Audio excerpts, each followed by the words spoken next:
I think we're going to officially get this started. Okay, here we go. So this is the Elder Scrolls Online podcast, number dos. That is 2 if you do not know how to speak the Spanish. Okay? The Spanish.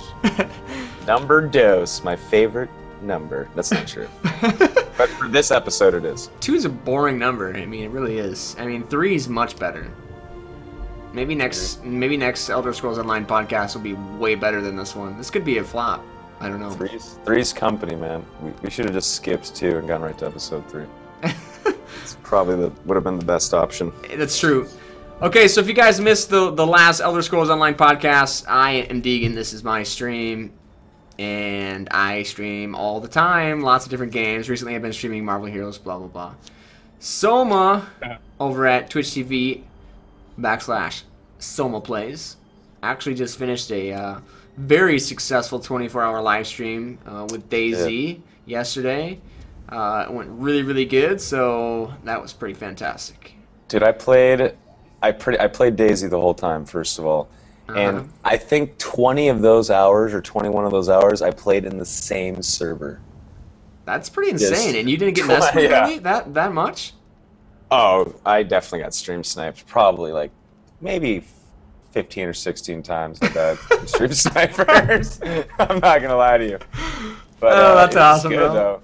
That was really good. Fun. I mean, a lot of really awesome gifts came out of the stream yesterday, so... No, that's not true at all. That's true. No. Just... I even showed Amy them, my wife Amy, Soma, and she laughed. The one of you, She laughed as respect slowly drained out of her for me. That's probably what really happened. Classic. Okay. So, today's topics, I guess the first one we're going to cover is combat in general. So, we talked a little bit about combat last week in our entry podcast, but I didn't know a lot about it. So I went in and did some digging and got some more information for us, and we're gonna go a little bit more in detail about how that stuff works. So I'll let Soma give a brief explanation of combat in Elder Scrolls, and then we'll go more into detail. Well, basically combat is going to be the one thing that makes people getting into ESO the most comfortable, and it's going to make people put on ESO like it's a well-worn shoe, kind of. It's your standard click, left click, you do a fast strike, hold it down, you do a power attack, hold right click to, block with your weapons or shield.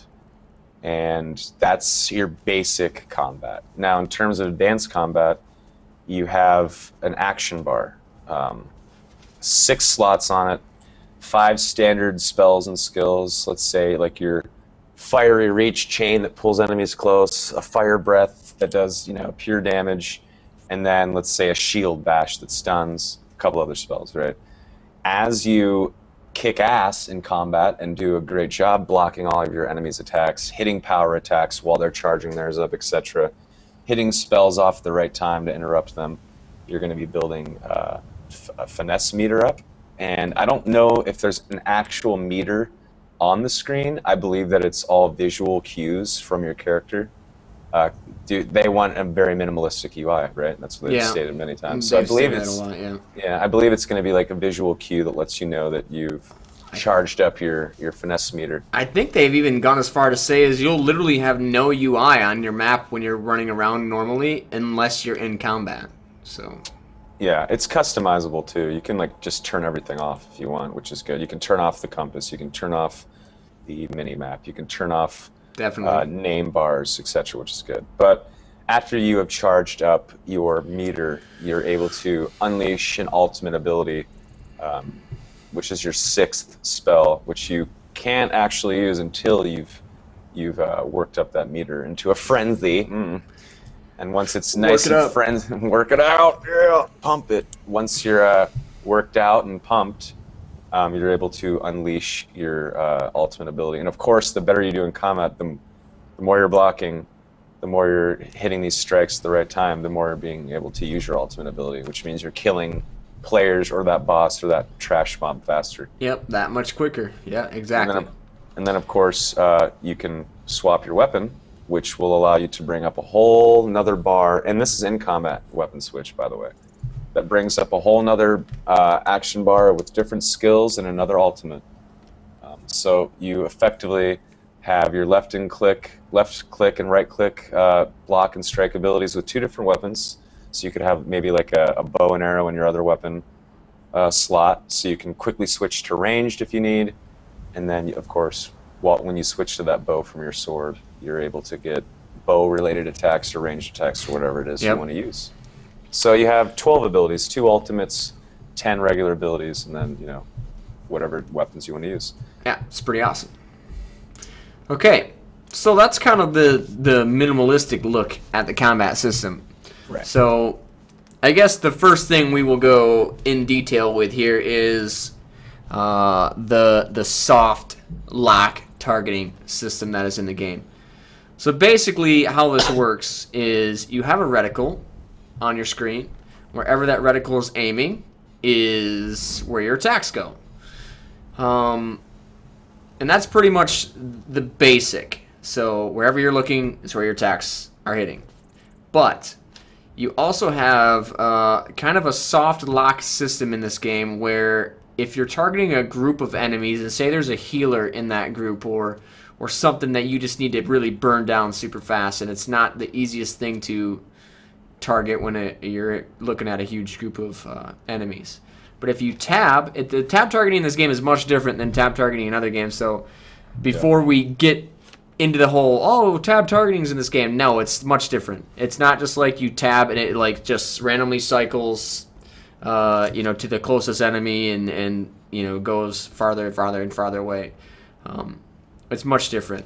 But basically what it does is allows you to highlight through enemies, find the one that you need to attack, and it'll kind of show you where that enemy is, and then you put your reticle on the enemy and you attack it. However, if you move your reticle away from that enemy and continue to attack, you don't hit it. So it's not like you're locking onto the target by pressing tab. And we're not really sure whether or not, you know, if you were to completely look away from the target and then look back, if that enemy is still highlighted. Yeah, we just don't know. Yeah. I don't think anybody has discussed that. I haven't found any information on that. But well, here's the thing. Let's say you do that 360, like you target a healer that's in a group of DPS and tank dudes, right? And you tab through and you highlight that healer that you want to hit with your arrows. And then you run away and you turn and you go back. Let's say that guy isn't highlighted anymore and you have to re-highlight the dude. It's not that big of a deal, but in terms of, let's say it is a big deal and it's like you really got to down that healer, right? And you've got him targeted, but someone comes over and hits you, so you have to reposition yourself. You run away.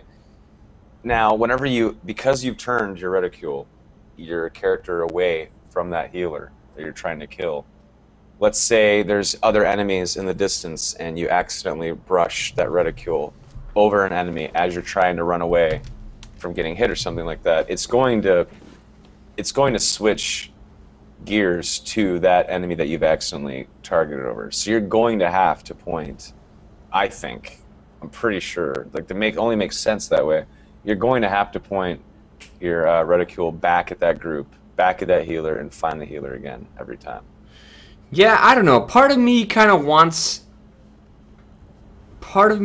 it to be where if you are looking at a group of enemies, you tab, you find the healer, and then you look away to dodge. Say you have to dodge out of the way, and then you roll back. Part of me wants that somehow to be highlighted still, so when you look back over there, you're like, okay, I'm right back on it. But I don't know. Yeah, I think that would be nice to have it so where it doesn't just unhighlight an enemy because you look away from it. I feel like if you're gonna have that, then why have the tab cycling in the first place? I guess I don't know. Well, that tab cycling is there for a specific reason, and that is to find a target that is in a group of targets. It's for a specific target that's in a group of targets. It's not there for. It's like a quick cheat. That's all it is. It's not there to always have that information up of the enemy you're trying to take down at all times. So you know how much health he has, you know where his position is. It's just so you can find that target. It's not supposed to, soft locking isn't there to hold your hand or make combat extremely easy for you. It's just there to help you when you're trying to find that healer that's hiding behind the tank. That's all it is. Right. No, I'm with you. I guess we'll have to wait and see exactly how the targeting is going to go down with that. But in a nutshell, I guess that's how the tab works as far as targeting goes. Well, basically, you still have to have your reticle over it to attack. You can't just tab and be like, okay, I'm on a target. I'm going to mindlessly click on the screen. That's not how it works. Yeah, like if you do have that guy still tabbed and targeted, right, and you turn 180 degrees and he's still targeted by you, and you shoot your bow, it's not like your arrow is going to like fly behind you, you know. You'd be missing the attacks. There'd be no reason. Arrows. There'd be no homing arrows. There'd be no reason for the guy to be highlighted anymore. It would just take him off of the target because you're no longer looking at him. Well, the only reason for it to be highlighted is so if you did roll and then had to turn around, you could quickly see where that enemy was that you had targeted, and you can start attacking it again. I mean, that's the only reason that. Like, I mean, we don't even really know what the whole highlighted things means, right? Like, I don't know what the visual cue is of you tabbing through something and they're being highlighted. Is it an arrow bullseye above their head? Is it, you know, their name on the top of your screen as you have them target? I mean, nobody knows what it looks like. It could be like an outline, like the target you're targeting or whatever is like outlined in green. I have no idea. Yeah, and it kind of does make me sad that there's no collision in terms of, like, let's say a tank is in front of that healer that you're shooting at, and I do tab to the healer. When I shoot my arrow at the healer, that arrow is going to go through the tank and hit the healer. That kind of sucks, but I kind of get why they did it. They needed to do that because it's an MMO and there's so many people on screen. But it kind of... Yeah. It's just me being nitpicky and being a little bit weird with the Skyrim in feel or the Elder Scrolls feel immersion, I guess. Right, where if your follower runs in front of you when you're about to swing your sword at a skeleton, sorry, but that follower is dead. You just chopped off your follower. I still remember when I killed Lydia in Skyrim. Lydia. I think it was in Dawnguard. I went out. I was inside a building. And I ran outside, and then there was like 6,000 vampires attacking me, and I was just mindlessly swinging, and at the end of the fight, Lydia's like, I love you. She was down on the ground. You're like, how did I even kill you? I don't even remember when you were in there. But you know what? I was like, I'm not going to go back, all right? She's dead. I'm moving on. I know, it's like, all right, poor girl. Lydia. Dude, I would always forget, like on my mage character, I would always forget to switch from fireball to firebolt so I wouldn't be doing splash damage. Yeah. And Lydia would be like, I'm going to be a hero. Like, run up to go fight, and then this fireball just blows her to pieces. And like, yeah. I always hated that. You could, like, damage your follower with the magic. I know. Screw that. I'd rather just go solo, and so I don't have to feel bad when I murder somebody. Yeah, totally. Poor Lydia. Off the side tangent. The whipping Christian of everyone in Skyrim. Anyway, yeah.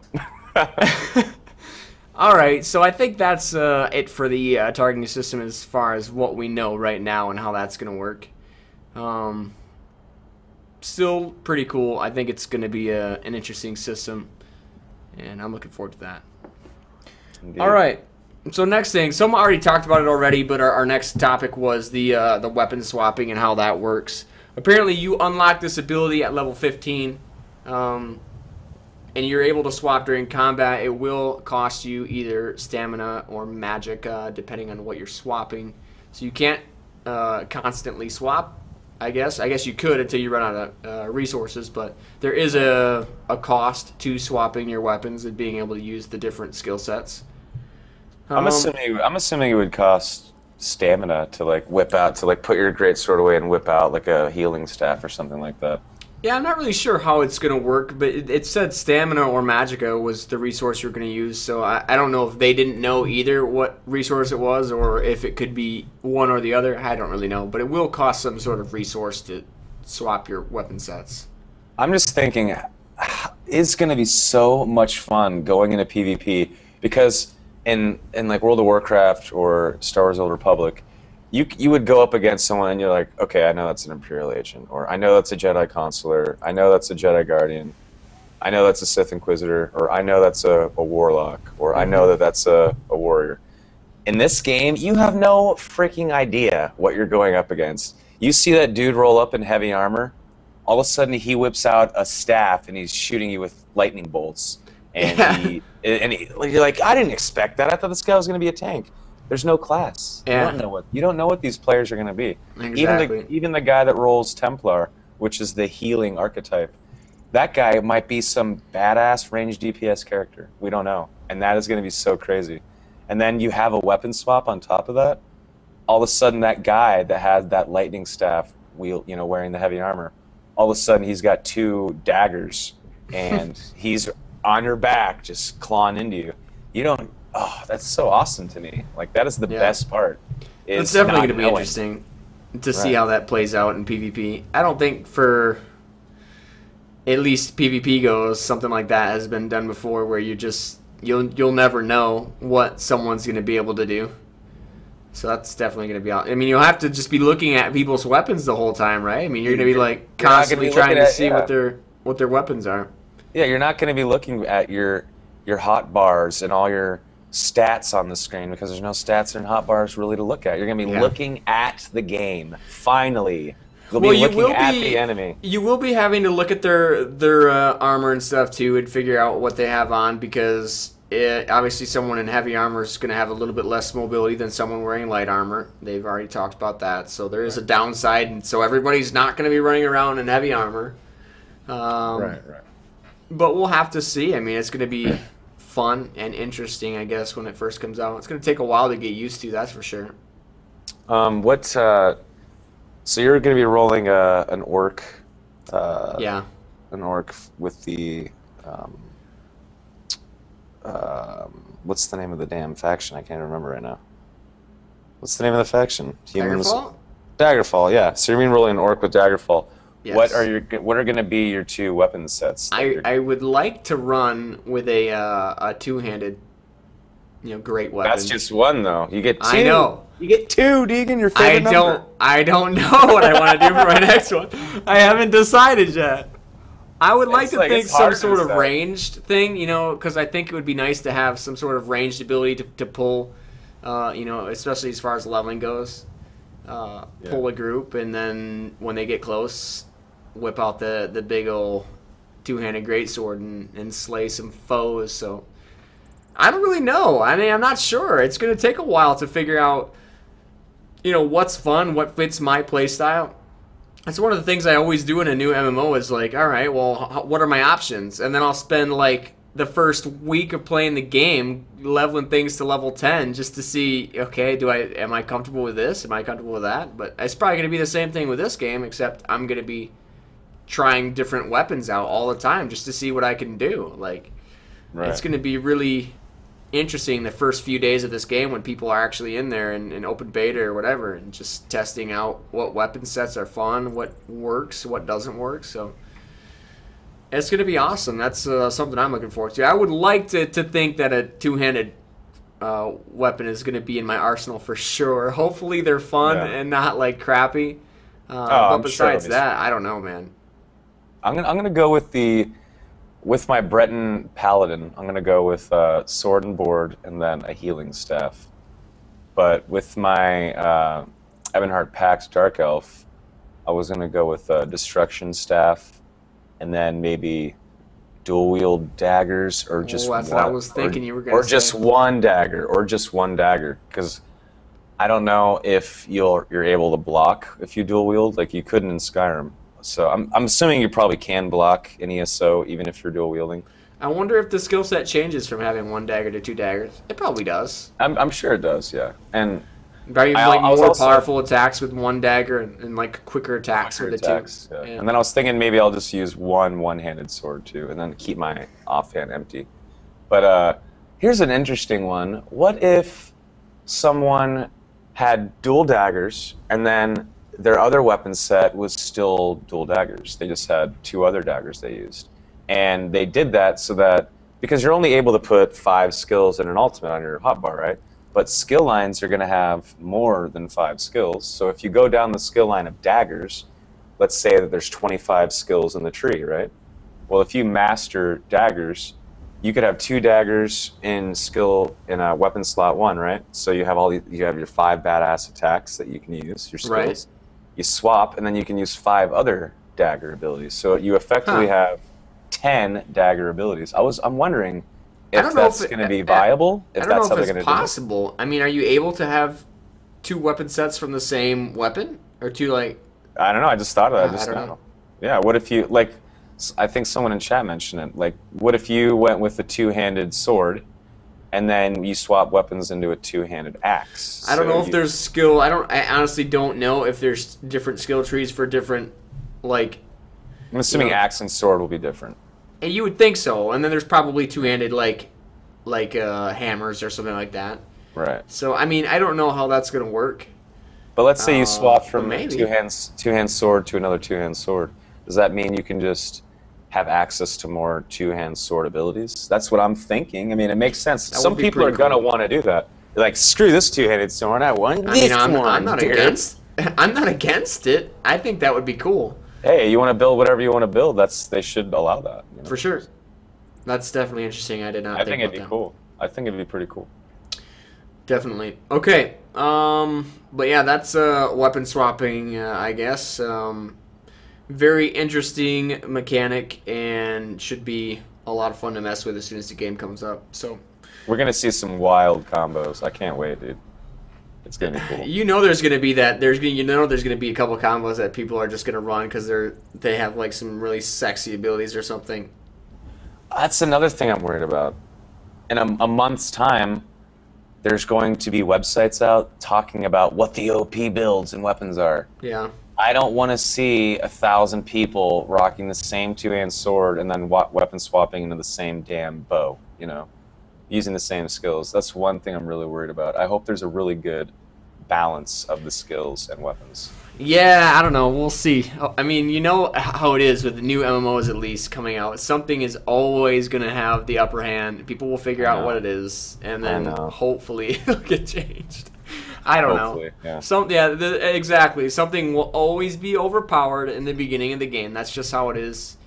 As much as you would wish that beta testing would figure that stuff out, sometimes that stuff either A, slips through the cracks, or B, just there's not enough time to fix it before an open beta goes into fruition. So I guess we will see.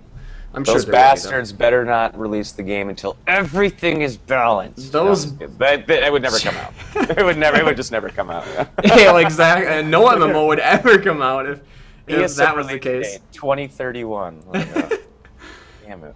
All right, so the next subtopic for combat that we're going to talk about is the opportunistic use of your stamina and your abilities to build your finesse, which I think is fantastic. I mean, how many times have you said or thought while playing an MMO that you're like, man, I wish I was rewarded or I gained something extra for being so freaking good like I am?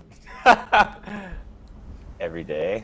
Like, why am I not getting something special for Where's my gold medal? I know, totally. I'm the only one playing this game. I deserve everything. I'm the only one doing damage right now. Oh my gosh. Everyone just standing there. Come on, help me. No, totally, absolutely. I feel like that every day, almost. Pretty much. I love the finesse part. Oh, I've watched you play Smite. I know how you roll. No comment. No comment. So, okay, in all seriousness, though, I am so excited for this. The fact that you get additional rewards based on how well you perform in a dungeon is just so intriguing to me. We also talked about in the last podcast what we were thinking might be the size for the PvE content as far as group size goes. And there was a video that was released literally like 2 days after our podcast, and the lead creative director actually confirmed there will be 24-man PvE content. So you have your 4-man groups, and then it jumps to 24-man. I don't know if there's an in-between. There was nothing mentioned, but I'm assuming there's going to be. You would think there would be. I mean, 4 to 24 is a big jump. I'm speculating 4-man groups, 4-man master dungeon groups, and then either 12 or 16-man groups, and then the 24-man. I would like a 10-man. They wouldn't do that though, just because it's not groups of 5, it's groups of 4, so they're going to keep it 12. 4-8, 4-8, 12, 4-8, 12, 16, something like that. Yeah. I would rather it be on the lower side, 12. Me too. 12. This sounds perfect to me too. 12. Actually, at first, whenever Paul Sage initially said 24-man groups, a little part of my heart stopped. I was like, no. I was like, come on, not 24, man. Like 8 and 16. I was like, 16-man, you dirty bastard. Give me 16-man groups. But at the end of the day, though, 24-man's fine. I mean, that's what we're used to, right? I mean, we're used to it. So yeah, but it's hard to think, too, because obviously we haven't seen any of the PvE content, so it's hard to know, what type of PvE content is it? Is it like, oh my gosh, you're getting overrun by incredible amounts of enemies? Is it, one enemy like where you're actually having to, dodge and move out of large things? Like, I would rather prefer that almost. I don't like the whole, this is a pack of 65 enemies, go in there and slay. Like, I would rather mobs. Yeah, I would rather it be like meaningful battles, like meaningful combat, instead of just, here you go. Agreed. And you know what? I think that in terms of PvE and like big group PvE, 12 or 16-man groups would have been great. But for PvP, 24-man sounds awesome. Yeah. And I think 24 guys in a PvP group would be really like a lot of fun. Right. And in terms of getting back on track with the using your stamina or magicka or resources, I don't know. How were you in Skyrim? Were you the guy that would drain your stamina bar to run towards your enemy? And yes. Get there as fat. Okay, yeah, me too. Which sucks. That's not good. That's not. I'm that guy that's like get there fast and then not be able to do any power attacks. Yeah. No, I totally was the same way. That's something we're gonna have to really change, I think, in ESO, because if you sprint to your enemy in PvP, and don't have any stamina to dodge or something when you get in, you run in and then he starts casting a huge AoE attack around him, and you can't run out. That dude's gonna be this keyword like, what a noob! Ah, he can't dodge. Ah, and he's just gonna kick your ass. It's like, you're really going to have to be strategic with how you use your resources. And I love that so much. Yes. That makes me so happy. Definitely. It's such a good thing that you actually have to babysit your stamina and magicka. Which, honestly, like, in, like, Skyrim, you're like, who cares, really? Like, you don't have any stamina, no big deal. You still run in and kill stuff. But this game, your stamina's used to block, to dodge, to do all that stuff, and there will be attacks you will have to block, you will have to dodge, and if you don't, you're gonna feel the pain. And as far as the dungeons go, they have confirmed that the better the group does in a dungeon, not only the more experience you get for finishing the dungeon, the more gold you get for finishing the dungeon, but also more magical items will drop. So it is not only an interesting thing as far as, okay, you actually have to manage your resources, but you actually get rewarded for managing your resources. Like, there's a reward for doing what you need to do. And I think that is just so awesome. I love that so much. Absolutely. I'm thinking to myself here right now, in terms of items, like, we don't really know what kind of stats and buffs and crap are going to be on armors and weapons. Yeah, none at all. No idea. Do you think that, let's say you find a medium armored chestplate, I am assuming one of the stats or magical properties that are going to be in ESO items is like stamina regeneration or magicka regeneration, obviously. Of course, yeah. You would assume that's going to be there. Right. Do you think it's going to be to the point where people are just stacking their stamina regen to the point where they can just run forever and just power attack forever. Just the bar just fills itself immediately afterwards. Because that's what I think people are going to do. Your brain would think something like that. I don't know. I don't know, to be honest. I mean, there's going to be so many different things out there, but at the same time, yeah, okay, say you have all this stamina. Are you going to have any damage? Right. There's always a trade-off for doing something or the other, but there's always that one overpowered stat where it was like, you got to stack this because you get the most beneficial return, and it's hard to know what stats are going to be there. I don't really know. There's so many. I mean, look at all the stats that have been in Elder Scrolls games since like Morrowind. Like Stamina, so many like different weapons. things. Yeah, I mean, like you might have stats on weapons that just increase your two-handed sword skill by X amount of points. Like I don't know. Like we have no idea what's going to be in there. There could be gear that does that. It could just be straight up strength. Stamina, I mean, we have no idea. Yeah. I don't know how they're going to put the stats in the Elder Scrolls Online. And maybe they go a little bit more old school and allow you to have more different like stats that you can go back into. Like remember the acrobatic skill in Morrowind, where you just leveled it by jumping around. Awesome.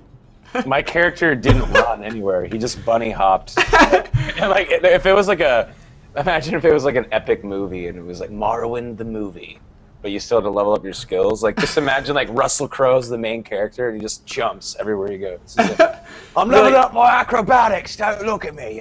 Time out, guys. I need to stand on top of this table and jump 1,000 times. Yeah, exactly. I mean, we don't know what stats they're gonna put in this game. There could be, if you look at the Elder Scrolls in general throughout the history of the series, there could be so many different things they add in. So we have no idea whether or not gear improves certain skills or something like that. We don't know. We're not sure. We're gonna have to start walking up to our enemies, Deagen, instead of running. We'll tie our feet together at the ankles. So if one of us tries to run, because we're way too uncoordinated to run at the same speed. No, of course. And then we either trip and fall and die, or we walk slowly to the boss. And then we're gonna have to we're gonna hold spoons with eggs and spoons in our mouth too. And we're gonna have to balance the spoon as we do the three-legged walk to the enemy too. Yeah, you have to hold it in between your butt cheeks because that way you have to like walk super slow, and you don't want to crack the egg in your butt cheeks. And there's gonna be a petting zoo and corn dogs too and snow cones. Wait, this sounds awesome. I want a corn dog. It sounds good. I want a snow cone. Well, management of resources. Gonna have to learn how to do that. It's honestly, it's gonna be great. Another something that we should talk about too. So in Elder Scrolls Online, you have a certain skill set with certain weapons, and your buddy playing next to you will have his certain skill set with certain weapons. But there are synergies between different skill sets and different weapons. So, for example, an example that's been thrown out in a couple videos online that I'll just use here. Say a mage drops a fire circle on the ground, and it's burning everything. And say a dual-wielding dagger orc walks into the middle of that fire and does some sort of AoE dagger toss that hits everything. Those daggers would then turn into fireballs that would hit everything and do extra damage over time. So synergies like that, that's probably not in the game. Maybe it is, I don't know. But synergies like that are going to be available on Elder Scrolls Online. So that is freaking sweet. And tons of them too. We don't even know how many. That's just one example. I'm assuming there's going to be hundreds of different combinations. I'm sure there will be. They said there's going to be visual cues as to when and what abilities you should be using during certain times. Now, I don't really know how much visual cue you can give somebody for that. Yeah, what does that seems what does weird. That mean? Like, I don't want, like, use your #2 ability now to, like, flash across my screen. Like, That would suck. It would suck. So I'm hoping that the visual cues are minuscule, I guess. Very minimalistic as far as the whole screen goes. Like, I hate huge visual cues. Like, that makes me think of, like, WoW rating, where it's like, move out of the green blob. Like, I don't want that. Get out of the fire! Get out of the fire! Like giant letters on your screen. And like, your whole no screen's shit. flashing red. Like, yeah, it's like, I get it. I don't want that at all. So standing please, in the fire. Yeah. please don't let that be in Elder Scrolls Online. Also, I mean, maybe if something was like that, though, and you could see it like once or twice, but okay, I know when this ability shows up on my screen, I can use this ability, and it does something extra. Maybe you could just turn it off after that. I have no idea, but it seems weird, and hopefully they do that correctly to where it's not too intrusive as far as the gameplay goes. Yeah, like I had a Death Knight in World of Warcraft, and I was a Frost Spec DK, dual wield Frost Spec DK, and this is so long ago I don't even know what the specs are anymore. I know that the talent trees have changed, but back in the day, I had this ability called Howling Blast. And if I used an ability, a proc would allow me to cast a free Howling Blast, right? I remember and this that OP spec. golden, like, yeah, it was OP as hell for AoE. So oh my broken. god, I was like top DPS all the time. It was great, but there would be these blue, like, chili-looking bars that were like gold encrusted that would pop up and surround my character, letting me know, okay, you have a free Howling Blast to use. Yeah. And at the time, I was like, sweet, I know that I can use my Howling Blast.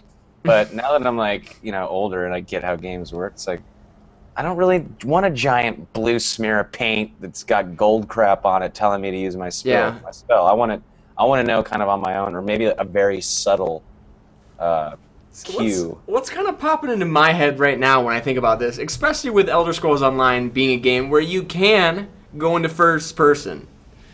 Now, with going into first person, which honestly, it sounds like a lot of fun, right? As far as like maybe running around and doing exploring, but going into third person in a PvE scenario where you have to see things around you is going to be incredibly difficult.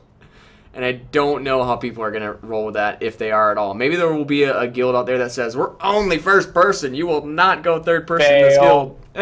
Fail. No, but honestly, like, that's something that's super, you know, how are you going to do it? Like, with a game where you can go into first person, and it is an Elder Scrolls game, maybe without having so many, like, visual cues like that as far as UI goes, but maybe more, like, audio cues would be pretty cool. What about the deaf people that want to play, Deagen? What about them? What about the blind people that want to play? Soma? What about that? What are they, like, touching their screen and, like, hoping that there's a braille cue? No, I don't assume that blind people will be playing ESO. You don't know that? Okay, you're right. Maybe. That's racist. I'm sure after they play a game of ESO, they'll drive their car to the movie theater too, huh? Maybe. Okay, that was kind of a little deep. I love blind people, but anyway.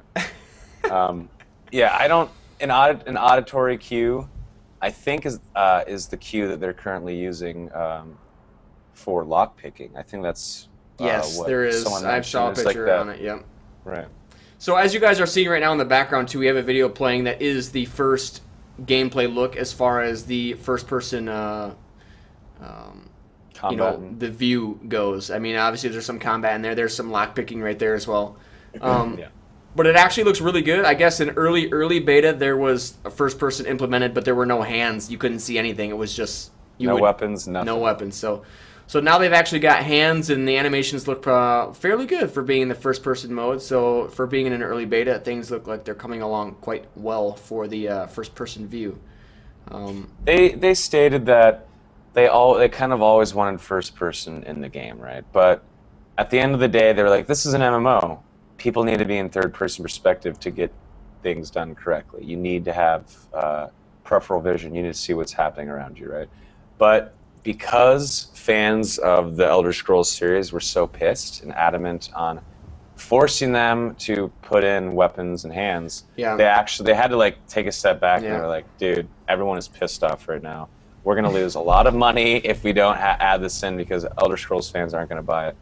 So they literally were forced. They were like, if we want to make millions of more dollars in sales, we have to add this in.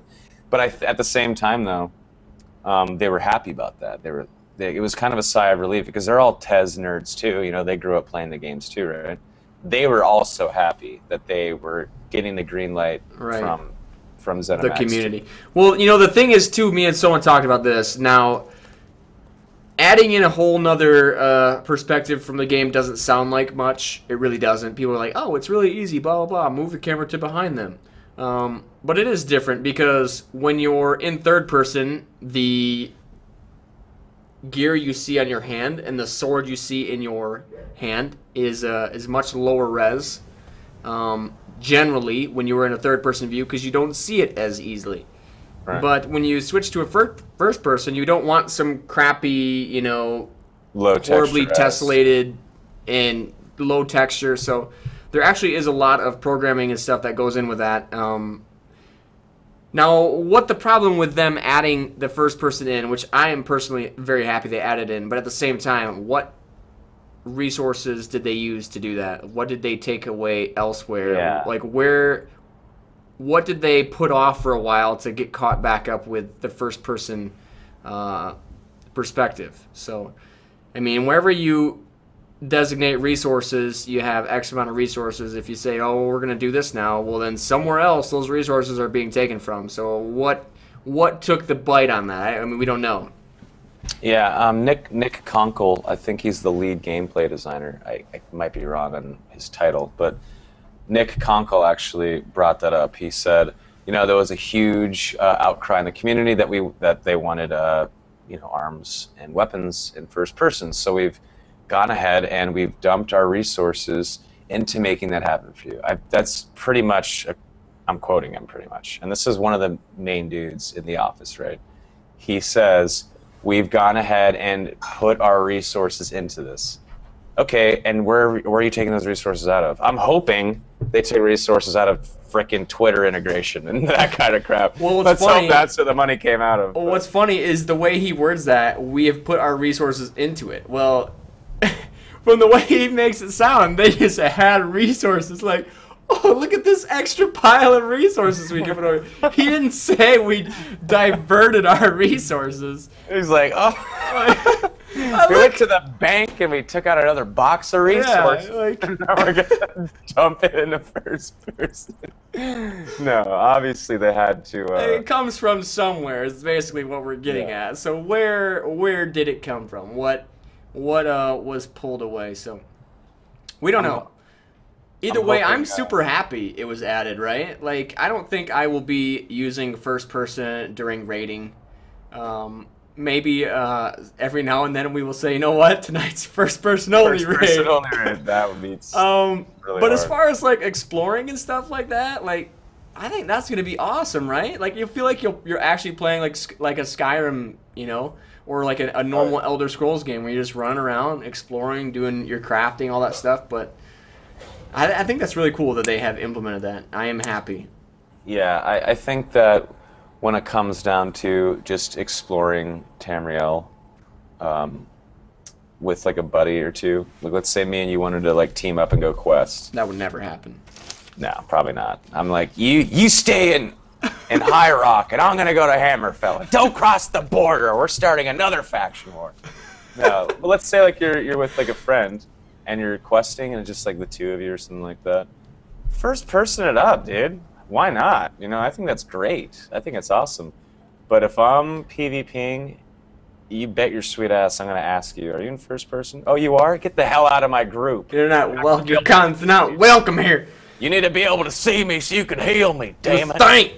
Heal me. Yeah, but yeah. You know, another thing that I heard too in one of the videos you linked to me yesterday, Soma, as far as healing abilities go in the game, I know we're kind of going off topic here, but this is towards the end of the podcast, so we're allowed to do whatever we want. It is our podcast overall. It's ours? Oh. It is. Okay, so apparently there are obviously AoE heals, there are circular heals, and apparently there are going to be conal heals. But they did say there will be single target heals. I heard that in one of the videos yesterday. Yeah, they said for the most part it's going to be, like you said, AoE heals. So basically going to see your healer right next to the tank, right next to the DPS dudes. you know, spamming green explosions to heal multiple people, and then I'm assuming it's going to be a very light heal, right?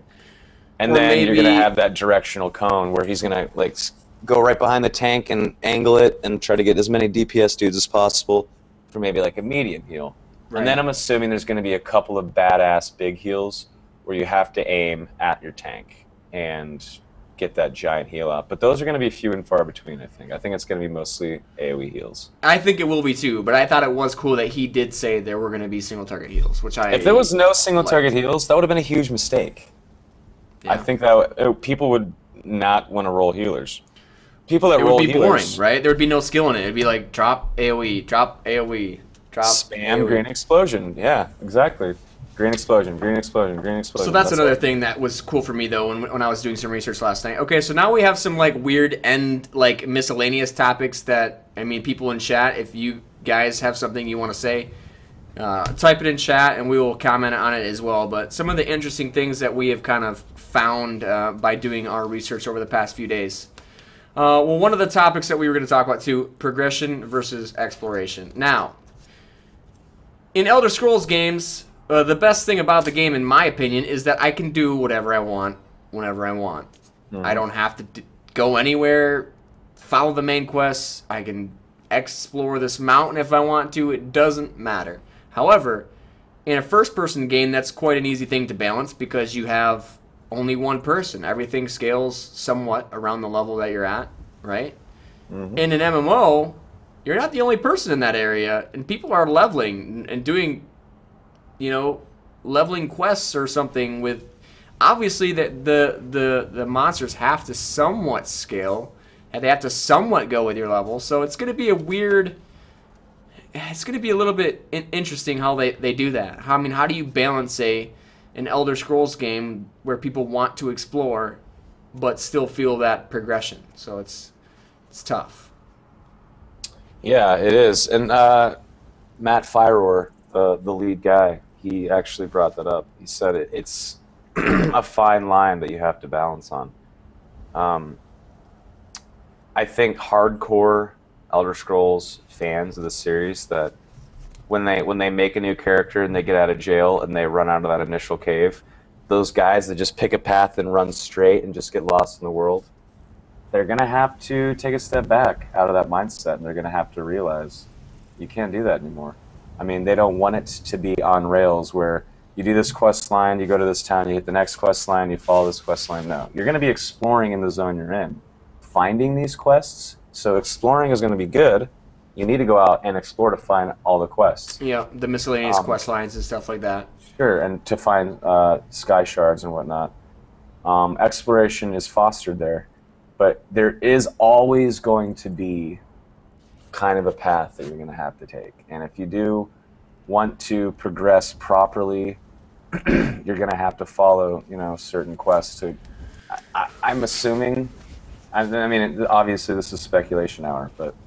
Well, I'm pretty sure he said something along the lines of, you don't have to follow the main quest in the Elder Scrolls Online. However, you will probably eventually go back to it. He said you would have plenty of room to move around and feel like you're in an Elder Scrolls game. But there will still be that sense of progression, whether it be going into a new area or whatever. You will know that you're in the area you're supposed to be. So, as long as there's that feel where, you know, I don't need to have like a Skyrim-esque world that I can run around in to feel like I'm playing an Elder Scrolls game, right? It doesn't need to be that big for me. But as long as I am doing content in an area and I can run around, explore, and then be like, you know what, I'm ready to do the main quest and continue into the next area, I'll run back and do it. Well, in a game that's so heavily focused on layering and phasing and whatnot, I wonder why they didn't just say, okay, when you're level 24, the world is centered around level 24, and you play with other level 24 or 25 or 23 people, instead of, all right, this is the zone for levels 1 through 10. This is the zone for levels 11 through 20. Yeah, how would you program something like that? Like, I don't know. I mean, it seems like that's like a perfect world. Right. scenario, but as you level, the world phases with you, and then players that are of the applicable level would be in those same phases. That's how you could do it. But I'm sure that would mean like instance areas and stuff like that. Right. Which a lot of games do instance areas, but I don't know. Well, they have said that the main quest line in the Elder Scrolls Online more than likely will be instanced. Like as far as the main quests go, where no one else can mess with you in there. And yeah, it's solo actually. It's the main quest you can only do by yourself. So everything like that will be instanced, which is cool. Like think SWTOR whenever you're doing your class quest as a Jedi or whatever. The only way you could have a buddy in there with you is if he was also a Jedi doing that same storyline. Right. And even then, it seemed weird to have someone there with you. So. But they do have, the miscellaneous quests that you will find all over areas, and then another thing that me and someone talked about this past week, questing in Cyrodiil, which is the PvP area in the game. So it is the PvP area, but there will also be miscellaneous quest lines in there. There will also be crafting materials that you will only be able to get from there. So there is reason for people to go into Cyrodiil and explore outside of just PvPing. And it's the biggest zone. It's the biggest zone in the game. By far the biggest zone. They've said by far the biggest zone in the game. So there's a lot to do in Cyrodiil, which honestly makes me so happy. I was originally kind of skeptical about, okay, Cyrodiil's its own thing, there's no open world PvP, but at the same time, what this does is gives you an area to go to where you got to kind of be on your toes a little bit, right? You have extra quests to do, you have extra gathering stuff you can do, you have the PvP side of that if you want to do that. I don't know, I'm okay with it. I'm still sad about it. I wanted that satisfaction of sneaking up on someone in Morrowind and, under a giant mushroom and murdering them. But you can do that in Cyrodiil. There's quest lines in Cyrodiil. In Cyrodiil, but the feeling of being in the province of Morrowind and killing another player. Yeah, but what does it matter if it's between Morrowind or Cyrodiil? It's still the same. It matters because I'm a nerd, okay? No, I know. I know it doesn't really matter at the end of the day. When I heard that there were separate quest lines in Cyrodiil, I was happy. Because that means that it still feels like open world, right? Kind of. Yeah, in a way. Yeah, you're right. I mean, in a way. It's not exactly the same, but it's still okay. I'm okay with it. Here's another miscellaneous topic. Crime system. There's no crime system at launch. So you can go into a store and just steal bread off of a merchant's table, and you're not going to the guards aren't going to run after you. You could murder. That is honestly something that I just thought about that's really funny. When the crime system eventually gets added in, is there going to be like groups that just go into towns and raid them? Yeah, that's awesome. And like all the guards in the town are like attacking this group of people, and they're just murdering all of them. I hope so. That's God, awesome. It's going to be funny. I think it's going to be very funny. Yeah. I think it's great. Dude. All right, we're like, well, today is raiding day. We need to restock our fridge in our castle. We are going to sack the town and take all of the scrumptious food. Yeah, I mean, I don't even think you can, because you can only kill enemy NPCs in Cyrodiil only. I don't see a crime system being really important in the actual meat and potatoes of the game, in whatever faction areas you're in. Still, it's not like you can. Yeah, it is. It's not like you can just go murder a shopkeeper, because you can't whenever you're playing in the regular game, not in Cyrodiil. But I mean, you can go pick up a loaf of bread off that guy's, stall or whatever, where he's selling bread from. That's going to be weird. That's weird for me. Like in Skyrim, if I had stole, a sweet roll from someone in their house. Yeah, you accidentally steal a cup, and someone will they'll murder you. I know. It's like, it's a cup. I'll give it back. Jeez. It's a family heirloom. Did Elton John drink out of this cup? What's so important about it? Like, I don't understand. Why do you want this cup so bad? I hated accidentally stealing. I know. That's what I'm talking about. I'll put it back. I'm sorry. Like, you actually take it out of your inventory, drop it on the ground. You pick it up in-game, put it back in the same spot. They're like, "You filthy beast!" And get to jail. You're like, oh. accident, dog. I know. Okay, misclick. Yeah. Jeez. You're like, you don't understand that sorcery of misclickery. Get to jail. You're like, God damn. Like, slow your roll, guard. Yo, calm down. It's a game. So what do you think they're gonna announce at E3? What do I think they're gonna announce at E3? Open beta will probably be announced at E3. I think that's going to be their big announcement.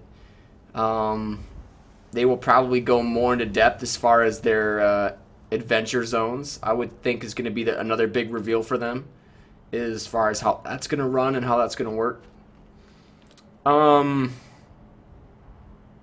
Besides that, that's all I can really think of. Maybe I know that they've announced 5 starting kind of. I don't want to call them classes. I should call them maybe like beginning archetypes or something like that. I don't know. 4. I think there's 2 right now, but they're working on the other 2, correct? It's Templar, Dragon Knight, Nightblade, and Sorcerer. Sorcerer, yeah. Those are the 4 archetypes. So, I think you're right. I think they're gonna go more in depth on the 4 archetype classes. I think they're gonna actually show some more gameplay and maybe talk about skill lines a little bit more. I think they are going to show adventure zones and more endgame stuff.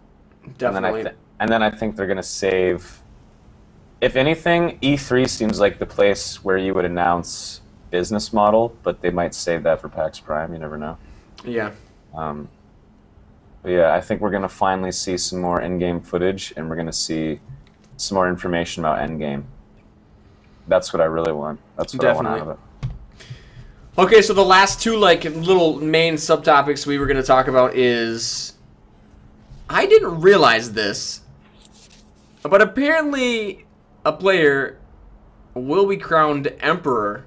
Oh yeah, forgot about this topic. Deagen for Emperor.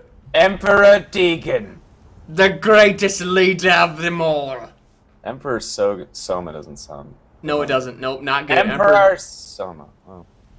No, Deagen. I mean, I hate to admit it, but the name Deagen fits with Emperor. It rings. It's got a nice ring to it. Damn it. No, you're right. Yeah, I like it. I think it's cool, but it's all. Like I said before, it's kind of lore breaking. Because if I'm playing Skyrim and I go read a book off a bookshelf about the Second Era, it should say, "And in the middle of the Second Era, maybe the Daggerfall Covenant stormed the Imperial City, and Sir Deagen sat upon the throne and became Emperor." What if the books change when I become Emperor? I mean, hey, that'd be pretty cool. There was a DLC downloadable thing for Skyrim. No, it just automatically updates.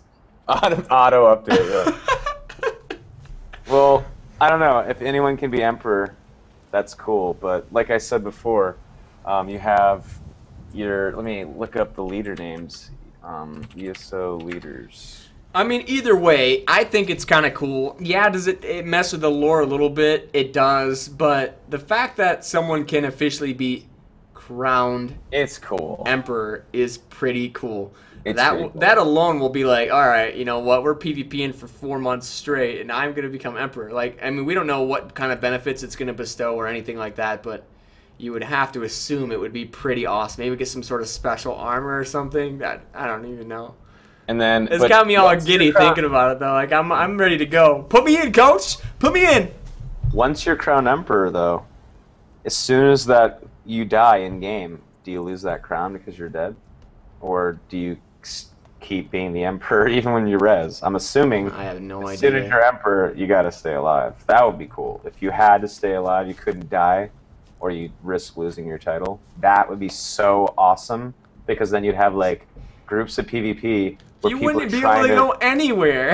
I know, that's what I'm saying. People would have to protect you. People would have Do you realize how often the Emperor would die if that was the case? And that's awesome.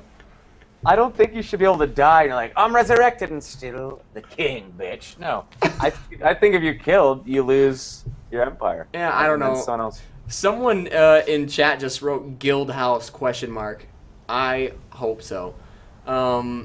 They mentioned a little bit about how they're going to do no player housing, but in terms of guilds, what they kind of want to do is in Cyrodiil, they want it so they're playing with the idea that whenever, let's say there's a keep somewhere in Cyrodiil, and you storm the keep and you kill all the Eldmiri elves and your Daggerfall Covenant or whatever, you roll in with your guild, you take out the players that are holding that keep, you rebuild the walls, and don't forget, if you tear down walls with catapults in ESO, those walls don't automatically get put back up just because you've taken a keep. You have to use resources to rebuild those walls, right? So let's say you rebuild up the fort or the castle that you stormed, and your guild is sitting in there, and you're like, this is ours now, yay. Yeah. I think they've been toying with the idea that you can put a guild banner out and make it so it's like an instanced area for your guild that you can protect, but that can also be taken away from you. Yeah. So you can potentially have a guild house, sure, but you have to protect that guild house because you can lose it. And well, I mean, look at what they did with... That gives you incentive to protect your guild home. Right. Look at what they did with Skyrim, though, adding the Hearthfire DLC. They clearly have ways to allow players to build. So, I don't know if it'll be... Game, well, I know. I'm not saying... I'm saying they have functionality out there. I mean, look at the people that did stuff right up on, you know, as far as mods for creating houses and stuff like that. There's plenty of things out there. So the capabilities of something like that happening in Elder Scrolls Online might not be there right now, but I would almost guarantee you in the future there will be something like that.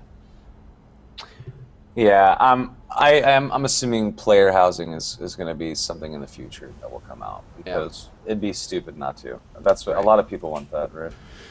Okay, so the very last topic we have, or I guess a little tidbit of information is there actually are skill lines involved with different guild factions. So you'll have the Mages Guild, the Warriors Guild, the Thieves Guild, whatever else guilds that they end up having. And I think there's only the Warrior and Mages at the beginning, if I remember correctly, as far as right now. Fighters Guild and Mages Guild, the only two guilds at launch, yep. The Fighters Guild is going to be centered around shutting down Dark Anchors, which is Molag Bal's attempt to pull Nirn into Cold Harbor, which is Oblivion. His plane of Oblivion, rather. Mm-hmm. Basically, as a Fighters Guild member, you're going to be roaming around the world in your faction areas, closing these anchors, and as you do, you gain a reputation in the Fighters Guild. And as that reputation increases, you start unlocking more spells and skills in the skill line. And then with the Mages Guild, you're actually going out and recovering ancient books and tomes that have been scattered and stolen and put in various places around the world, and you're going to have to recover them. And as you bring those books back to the Mages Guild, you'll start unlocking spells and skills in their skill line. And then I'm assuming there's going to be assassination quests for Dark Brotherhood and thievery quests for the Thieves Guild once those guilds are implemented in later expansions and whatnot. Right. But either way, that's pretty cool. It basically means you don't have to do guild stuff if you don't want to do guild stuff, but it does give an incentive for you to do it. So people who are like, guild nerds, which this is a little something we talked about before too in the last podcast. I personally don't like it that you can join every single guild faction. I don't like that. There's no downfall like there used to be in Morrowind. In Morrowind, if you joined, if you want to do the Martong quest line, other certain factions would, notice that and be less likely to deal with you. So, while I get it, it's the dumbing down of the test series in general. And if anything is going to be dumbed down, it's going to be an MMO. So, yeah. Yeah. While I get it, I understand it, but that outside of this is a different thing.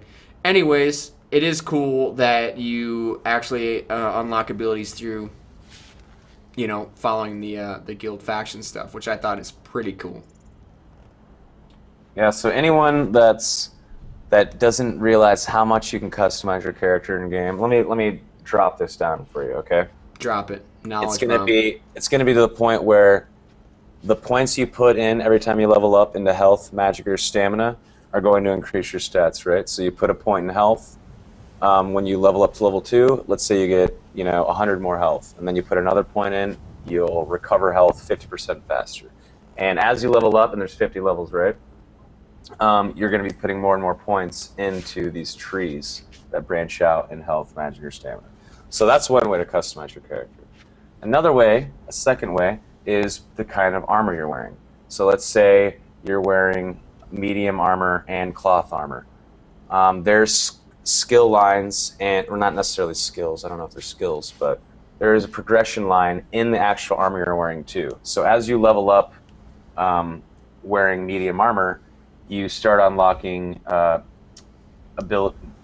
passives or talents, I guess, within medium armor. So, okay, medium armor now reduces magic damage by 20%. And as you keep leveling, you're able to keep customizing that, right?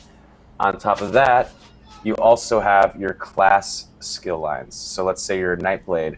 Well, there's going to be trees of skills as a Nightblade, and as a Templar, and as a Dragon Knight, and as a Sorcerer that you're able to unlock. And on top of that, you're also finding items in the world, staves, swords, bows, and axes, etc., that all have their own individual skill lines as well. And you're going to be customizing that as well. That is so many different ways to customize and make your build exactly the way you want it. I find it hard to believe there's going to be a lot of the same kind of dude running around. I hope that there's not any cookie cutterness in the game. The only thing that worries me about everything you just said is right now we have no idea how many abilities are on a certain item that you can improve or level up.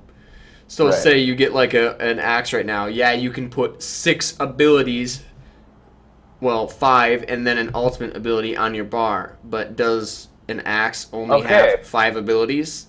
But don't forget, though, you can only put 5 abilities on your hotbar and then an ultimate, right? You're not only going to be putting axe spells. You're still going to have your class spells that you have to decide on. You're still going to have that fighter skilled spell that you just unlocked. Like, do I put that on the hotbar now? You're going to have to make choices and builds.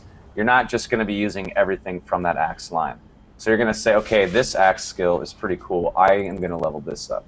Oh, definitely. I'm just hoping that, as far as what I'm saying is, I'm just hoping that when you get, okay, so maybe you get like I'm just going to use the white, green, blue, purple, like orange color line for the epicness of a weapon, just for hypothetical reasoning here. So say you have a white axe, level 5, and it has the flat 5 abilities that go on your bar when you equip it.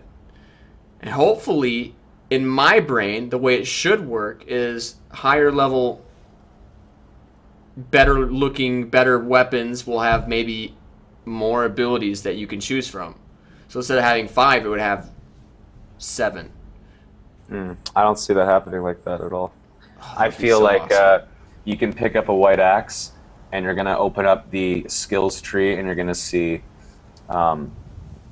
obviously you have to use the axe to level up, right? So you're going to see a tree, and let's say there's 25 skills on it or something like that. And because you've never used an axe before... I hope there's 25 skills. Yeah, for each weapon type? Yeah, that'd be great. Because don't forget, you're at a point, let's say you level up your axe skill, right? And you're using a couple of different spells, from axe, a couple of Dragon Knight spells, and then a Fighter's Guild spell or something like that. As you level up your axe and you level up that skill, there's also going to be points where you're going to get to a certain point in a skill line where it's going to branch off. And you have to make a choice. Do I want to go this way with axe spells or this way with axe spells? So there's customization there too. But I hope so. I just hope there's not a flat 5 skills when you equip a weapon. I don't see that happening. There has to be some sort of like variation or customization as far as skill lines go with weapons. Or give me a baker's dozen and then a couple of different skill offshoots in a tree at the end of the progression line. Yeah, I'll be happy with that. In terms of whenever you pick up a blue axe as opposed to a white axe, I think the only difference is going to be stats. is, okay, this does more damage, it helps me regen mana faster, and it does fire damage. As long as there's more than a base number on every type of axe you pick up, as far as there being, you know, you equip an axe, the 5 skills are on your bar, this is what you get. I think, like, if you're using a one-handed axe, the spells are going to be universal for any kind of one-handed axe you find, regardless of if it's legendary or crappy. Right. I get what you're saying. I'm with you. I just want there to be enough abilities to where I feel like I can still customize what I want. And then I'll be happy. Also, you didn't mention, as far as how you can customize your character, there are dyes in this game.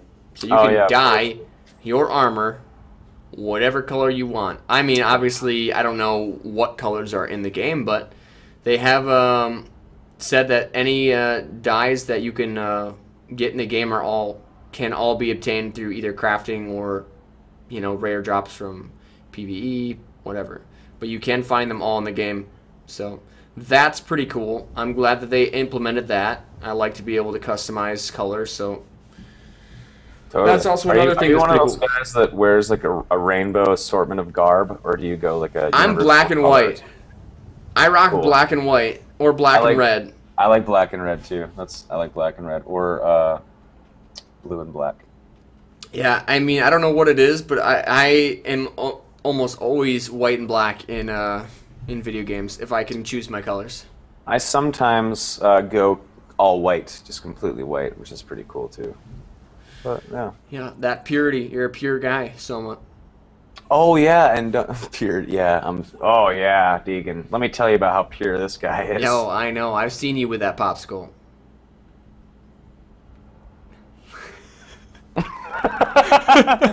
So's everybody else. Yeah. Damn it. Classic. Oh. But yeah, races. The race that you choose. I think that there should be a couple of racial abilities for each race too that you should be able to level up and use. I think that would be awesome.